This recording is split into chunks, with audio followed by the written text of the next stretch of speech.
Yes, bonsoir on South Africa tonight. Welcome back to eNCA. World Rugby has introduced new rules in efforts of eliminating time wasting. However, the rugby fraternity is still coming to terms with these adjustments. The lack of consistency has raised some concerns on the look of the game. Well, to unpack this, I'm joined by former rugby referee Luvuyo Matsha, who will also tell us about an annual charity golf day as well. Good evening, Mr. Matsha. Great to be talking to you. My opening question: refereeing in the last couple of months has taken center stage. So will the new rules by World Rugby solve these issues once and for all? Good evening, Arthur, and thanks for having me.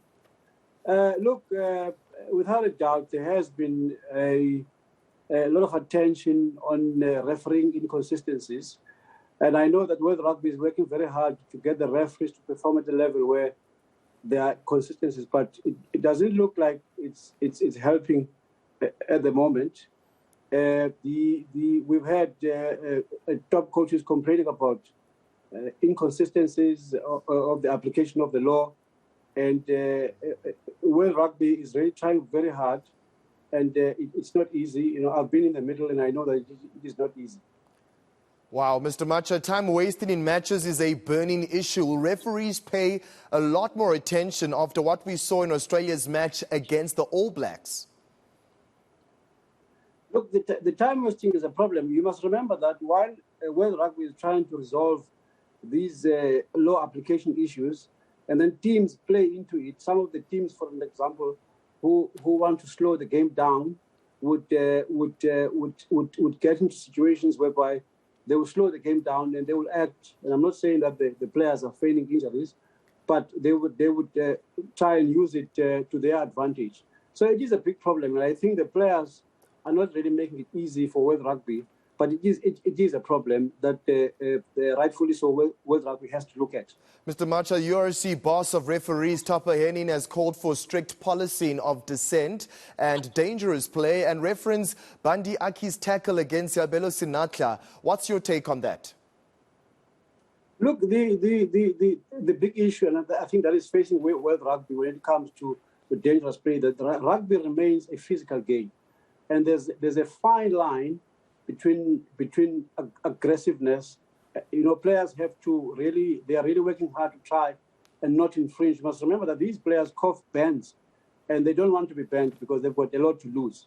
So it's really a very fine line. While this game is very explosive, it's physical and explosive, and it's not easy to referee. So Tapi Henrik is doing his job, but at the same time, I think World Rugby will have to look at the client, the supporter, and the media, because now there is an irritation.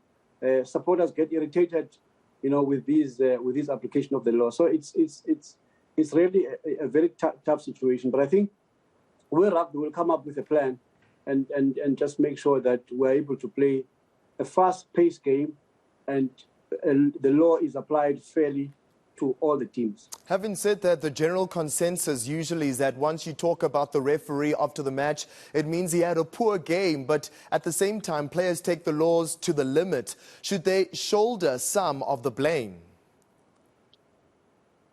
Well, look, I think everybody is there to do their job, whether you are a player, whether you are a referee, or whether you are a coach. And I think we need to find the middle ground to work together to make sure that we preserve the integrity of the game. And I think the big issue now is that I think the law application is checking the integrity of the game. We have seen yellow cards, teams, 15 men playing against 13 men, and that's not what fans want to see. So World Rugby will have to work very, very hard and maybe come with ways to try and keep 15 against 15 on the field.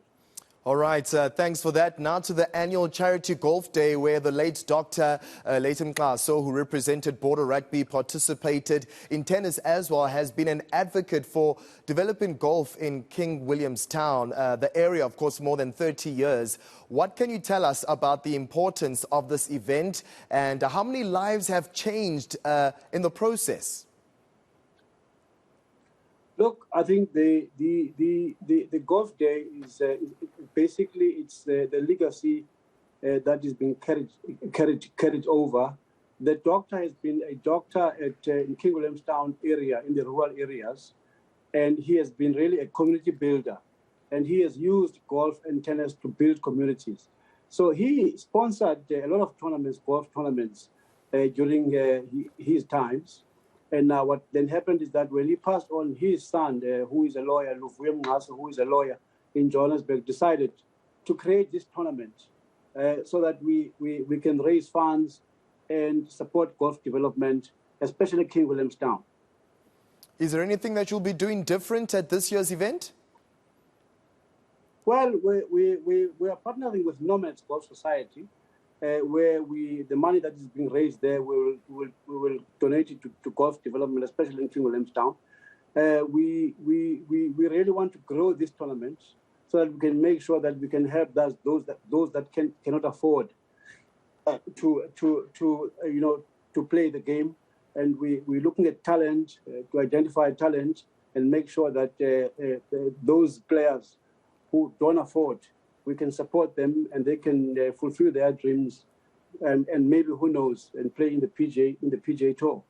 Wonderful, Mr. Matsha. We have run out of time. I wish we could have more time to speak, but thanks for your time. That was Mr. Luvuyo Matsha, former rugby referee, on the state of a rugby match officiating, and of course speaking about the annual charity golf day.